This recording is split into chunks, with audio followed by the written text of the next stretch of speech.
Mic विधानसभा के अंदर तोड़ के कभी के ले आता मैं माइक। जब महिपाल मदेरणा, मलखान और बाबूलाल नागर पे आरोप लगते हैं, सीबीआई जांच देते हो, तो कांग्रेस वाले वसुंधरा के पैर छूने के लिए भागते थे, मैडम नमस्ते, मैडम नमस्ते, और कैसे हो कैसे हो। और जब बीजेपी कांग्रेस दोनों मिल जाती है तब और ज्यादा, क्योंकि हमारी विधायकों की संख्या तो 3 है, यही 3 से, ये भी 3 से अगर 30 होते और इन 3 के साथ अगर मैं भी विधानसभा में चौथा होता तो माइक विधानसभा के अंदर तोड़ के कभी के ले आता मैं माइक। लेकिन ये हमारे विधायक थोड़े से सीधे हैं, लड़ाई तो मजबूती से लड़ते हैं लेकिन मेरी तरह कम लड़ते हैं। इनको कैसे लड़ाई, इनको बात अभी तो पूरा अटैक करते हैं। हम देखो कि हर मामले में आरएलपी के तीनों विधायक मजबूती से लड़ाई लड़ रहे हैं। चाहे लंपी का मामला हो, गाय के नाम से वोट तो बीजेपी लेती है लेकिन लड़ाई आरएलपी को लड़नी पड़ रही है। दूसरे मामले आप देखिए, जब परिवहन घोटाला होता है, प्रताप सिंह की बात चलती मुलजिम बनाने की, बीजेपी कांग्रेस हाथ मिला लेती है। रीट के मामले में आरएलपी बीजेपी साथ में मीटिंग करती है, कहती है विधानसभा का सत्र नहीं चलने देंगे, और बीजेपी चुपचाप गहलोत से बात करती है, हम तीनों को अलग छोड़ देती है और सत्र चालू करवा देती है। हमारी संख्या 3 है लेकिन 30 से कम नहीं। इनका करंट आपने देखा है कि हर मामले के अंदर मजबूती से अंदर बाहर धरने में बैठे हुए मिलते हैं। और 23 तारीख 24 तारीख जो सत्र चलेगा, राष्ट्रीय लोकतांत्रिक पार्टी के विधायक उन तमाम मुद्दों को लेकर लड़ाई लड़ेंगे। यहाँ मेरे ओबीसी के कई भाई जो ओबीसी विसंगति को लेकर आंदोलन कर रहे थे, ओबीसी विसंगति को लेकर सरकार ने जो समझौता किया उससे सरकार मुकर गई, कितनी भर्तियां निकल गई, लेकिन उसमें ओबीसी विसंगति का जो परिपत्र रद्द किया था उसके अनुसार ओबीसी के भाइयों को नौकरियां नहीं मिल रही है। मैं आपको विश्वास दिलाता हूँ इस मामले में मैं अब आपके साथ हूँ, आपको चिंता करने की आवश्यकता नहीं। पिछली बार भी विधानसभा के अंदर खींवसर एमएलए, भोपालगढ़ एमएलए ने मामला उठाया था और विसंगति सरकार ने दूर भी करी, लेकिन सरकार ओबीसी के भाइयों को धोखा देना चाहती है। मुझे पूरा विश्वास है कि सरकार को झुकना पड़ेगा। आपसे मेरा इतना ही निवेदन है कि ठगों को पहचान ले। कई ठग होते हैं जो ठगी करने के लिए कभी कभार दिखते हैं और उसके बाद उनके मोबाइल बंद हो जाते हैं, वो भाग जाते हैं। कई ऐसे भी लोग हैं पूरे जीवन अशोक गहलोत का थैला उठाया और मेरे पर आरोप लगाते हैं कि हनुमान जी की पार्टी तो गहलोत की प्रायोजित है। कोई ये कहता है कि तो मोदी की प्रायोजित है। आप ये बताएं कि मेरी पार्टी अगर गहलोत की प्रायोजित होती तो गहलोत के बेटे को किसने हराया जाके? तो मैंने ही तो हराया था। और मेरी पार्टी अगर मोदी की प्रायोजित होती तो मैं भी मंत्री बन जाता। वहां तो लोग मंत्री बनने के लिए कितने धक्के खा रहे हैं, आपने देखा होगा। लोग तो अमित शाह मोदी से मिलने के लिए 6-6 महीने से टाइम मांग रहे। मैं तो छोड़ गया उनका साथ, तुम्हारे बीच हूं। मंत्री बनने का मेरा कोई है भी नहीं, 2003 में ही बन जाता। वसुंधरा कितनी बड़ी ताकत थी सब लोग जानते हैं। मैंने देखा बड़े बड़े नेताओं को वसुंधरा के खिलाफ लड़ाई लड़ने की बात करते थे, कोई 6 महीने बाद जाके उसके कदमों में पड़ा, कोई 3 साल बाद जाके पड़ा, कोई 6 साल बाद जाके पड़ा। लड़ाई तो एक ही व्यक्ति लड़ रहा है, वो हनुमान बेनीवाल है, जो आपके दम पे अपनी पार्टी बना के राजस्थान के अंदर लड़ाई लड़ रहा है। भाइयों, दिल्ली के अंदर मैं जाता हूं तो सेंट्रल हॉल में एक ही बात चलती है कि राजस्थान में तो बीजेपी आएगी। मगर आपको कैसे पता? यूपी बिहार के सांसद क्या नहीं, वहां तो ट्रेंड है ना, एक बार कांग्रेस एक बार बीजेपी। ट्रेंड बदलने का अगर किसी ने काम किया, प्रयास किया, अपना पूरा जीवन और जवानी इन किसान के बेटों के लिए 20 साल जो तपस्या की, सत्ता को छोड़ के संतरी बन के जो सेवा की, वो नागौर के सांसद ने भाइयों के लिए सत्ता छोड़ के सड़क पर लड़ना मंजूर है। और आज भी मैं आपको विश्वास दिलाता हूं, जय जवान जय किसान के साथ आरएलपी का गठन हुआ।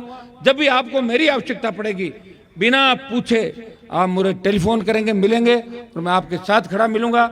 मेरी एक आदत है, जो कोई नहीं कर सकता वो काम करने का मैं प्रयास हमेशा करता हूं। मैं देखता हूं यहाँ जब गैंगवार की घटनाएं होती थी, ऐसे हार्डकोर अपराधी राजस्थान के अंदर थे, नेता उनका नाम नहीं लेते थे, बगलें झांकते थे। विधानसभा के अंदर मैंने देखा कांग्रेस की सरकार थी 13 से 18, बीजेपी की सरकार थी और 21 कांग्रेस के एमएलए थे। बाद में बाई इलेक्शन में 3 जीते, 24 हुए। और वसुंधरा राजे जब विधानसभा के अंदर आती थी तो कांग्रेस वाले वसुंधरा के पैर छूने के लिए भागते थे, मैडम नमस्ते, मैडम नमस्ते, और कैसे हो कैसे हो, ये करते थे सारा काम। तो मैंने देखा है उस समय मीडिया कई साथी मुझे कहते थे कि हनुमान जी आप पे किसकी कृपा है, अकेले लड़ रहे हो। सरकार ने बहुत प्रयास किया, गहलोत ने भी किया, वसुंधरा ने किया, और अब दिल्ली की लड़ाई है भाइयों। लेकिन मेरे हिम्मत और हौसले को कोई परास्त नहीं कर सका।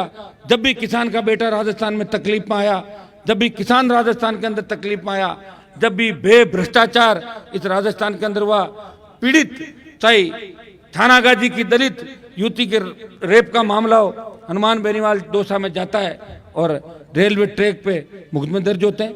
आप देखिए इस राजस्थान का ऐसा कोई कोना नहीं जहां हमने लड़ाई नहीं लड़ी। लड़ाई किसके लिए लड़ी? आपके लिए लड़ी। और हमारा प्रयास है कि मजबूत लोकायुक्त राजस्थान के अंदर बने। अगर मजबूत लोकायुक्त राजस्थान में बन जाए तो एक लोकायुक्त में रिपोर्ट पढ़ रहा था जिसमें पिछले कई वर्षों में लोकायुक्त ने रिपोर्ट करी। किसको लोकायुक्त किसको रिपोर्ट करता है? सीएम को। और उसमें रिपोर्ट करी लोकायुक्त ने कि इसमें मुख्यमंत्री के खिलाफ एफआईआर दर्ज हो। वो रिपोर्ट किसको कर रहा है? मुख्यमंत्री को। तो मुख्यमंत्री कभी अपने खिलाफ एफआईआर दर्ज करेगा क्या? वो लोकायुक्त अंडर में तो मुख्यमंत्री का ही है। तो हमने मांग करी थी कि मजबूत लोकायुक्त हो जिसको जुडिशियल पावर मिले, सत्ता मिले, ताकि अपने आप कार्रवाई कर सके। इसकी डिमांड हमने मजबूती से करी। पेपर लीक मामले के अंदर आज भरोसा उठ गया राजस्थान के लोगों का। आरपीएससी का चेयरमैन वसुंधरा के समय में भी जेल गया, कई पेपर रद्द हुए, कई पेपर लीक हुए। आज देखिए, आज रीट के बाद सेकंड ग्रेड का पेपर लीक हो गया। हम चिल्ला चिल्ला के कह रहे हैं, पूरे राजस्थान का जवान कई जगह बिना लीडरशिप के, बिना नेतृत्व के अपने आप जा रहा है कि सीबीआई जांच दो, नारे लगाते हो जा रहा है। अशोक गहलोत कह रहे हैं मैं क्लीन चिट देता हूं। अरे कितने दिन दोगे क्लीन चिट गहलोत साहब? कई लोगों ने क्लीन चिट दी लेकिन बाद में वो जेलों के अंदर मिले थे। आप इसलिए क्लीन चिट दे रहे हो जब महिपाल मदेरणा, मलखान और बाबूलाल नागर पे आरोप लगते हैं तो आप अपनी राजनीतिक खुंदस निकालने के लिए सीबीआई जांच देते हो और गिरफ्तार करके उनको जेलों में डालते हो। तब सीबीआई जांच की मांग नहीं उठी थी, आपने सीबीआई जांच कराई थी। आज हम मांग कर रहे हैं कि सीबीआई जांच कराओ, तब आप सीबीआई जांच नहीं करा रहे हो। आपको पता है कि जैसे ही सीबीआई जांच होगी, अमित ढाका जेल जाएगा, देवाराम तकलीफ में आएगा, जाड़ोली तकलीफ में आएगा, सुभाष गर्ग आएगा, कई मंत्री तकलीफ में आएंगे, कई विधायक तकलीफ के अंदर आएंगे। गहलोत साहब, आप तो सबको क्लीन चिट देते हो। महेश जोशी को क्लीन चिट दे दी आपने, जिसके बेटे पे गंभीर आरोप लगे। नामा के महेंद्र को क्लीन चिट दे दी। जोरीलाल मीणा का बेटा पकड़ा गया, आपने पहले ही क्लीन चिट दे दी थी। जिनके उद्बोधन वगैरह सबके हो गए, कृपा करके आप सामने बिराजे। Thank you. अभी पिछले दिनों विधानसभा के उपचुनाव हुए। सरदार शहर के उपचुनाव शायद किसको याद नहीं होंगे। एक शख्सियत सिर्फ 15 दिन वहां रहा और दोनों राष्ट्रीय पार्टियों को सरदार शहर में दांतों तले अंगुली दबाने के लिए मजबूर कर दिया था। वो चुनाव देखने के बाद ऐसा लगा, हो सकता है कि राष्ट्रीय लोकतांत्रिक पार्टी वहां नहीं जीती हो, लेकिन वो चुनाव देखने के बाद लगा कि अंतिम छोर पे बैठे किसान के बेटे हनुमान बेनीवाल को बहुत बड़ी शिद्दत से चाहते हैं।